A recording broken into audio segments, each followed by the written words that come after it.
Hammaga salom do'stlar. Men bugungi videoni boshladim. Hozirda biz san'atni biroz kuchaytirib olamiz.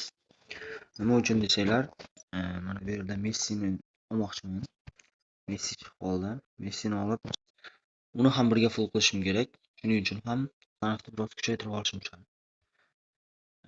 Fizikal ya'ni boshladik.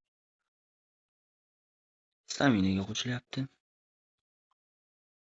Tezlanish, stamina. Keyingisi esa yana tezlanishga tushdi. Negadir tezlikka tushmayapti. Tezlanish. Yana tezlanishga tushdi. Xo'sh, staminaga tushdi bu safar. Tezlik. To'g'rilayapti. Tezlik. STR darajasiga tushyapti. Yana STR darajasi. Tezlanish. Stamina. Tezlik. Stamina. Tezlik 94 ga yetdi, yaxshi. Ikkita kuchaytirib qoldi. So'ng Messini olaveramiz. Stamina. Tezlandi. Mana hozircha 80 darajagacha yetib oldi.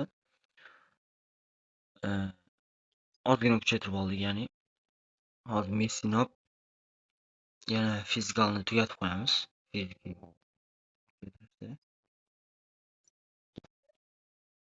Sotib olamiz Messini.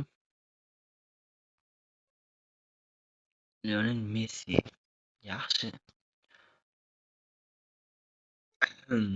Endi esa yana kuchaytirishlarni davom etamiz. Ya'ni fitnessni 5 ta kuchaytirish tugatib qo'yamiz. Messiga STR kerak emas-da. Mayli. Yaxshi, 81 darajaga yetib oldi. Messi esa 84. Kolesterol tushmoqda. Messi tezlik 97 ga yaxshi.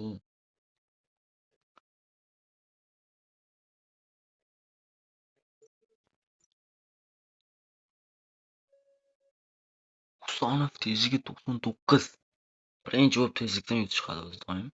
Husanovda. STR 87, tezlanishi 86 darajagacha. Messi esa tezlanish 86, tezlik 81, stamina 77, STR darajasi esa 72 ga yetdi.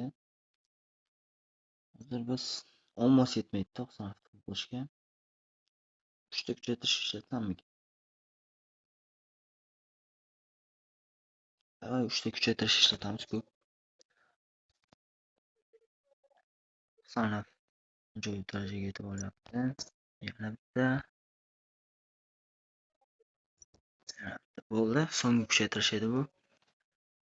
Messining tezlanishi 90 darajagacha bo'ldi. Husanov esa tezligi 100, STR darajasi 91, ya'ni kuch darajasi 91, tezlanish 88, stamina 83 darajagacha yetib oldi.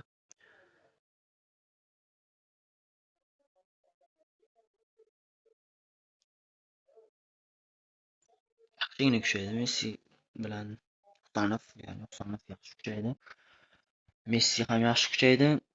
Messini endi bundan buyog'iga texnika berib tashlasak bo'lar ekanda. Texnikaviy kuchaytirishlar to'g'ri bo'lib turibdi. Lekin Husanovga texnika berib xato qilamiz. Bo'lmaydi, Husanovga texnika bersak. Mayli, hozir bugungi videoni tugatib turamiz vaqtinchalik videoni to'xtatib turamiz. Keyinchalik esa yana full qilishda davom etamiz bu ikkalasini.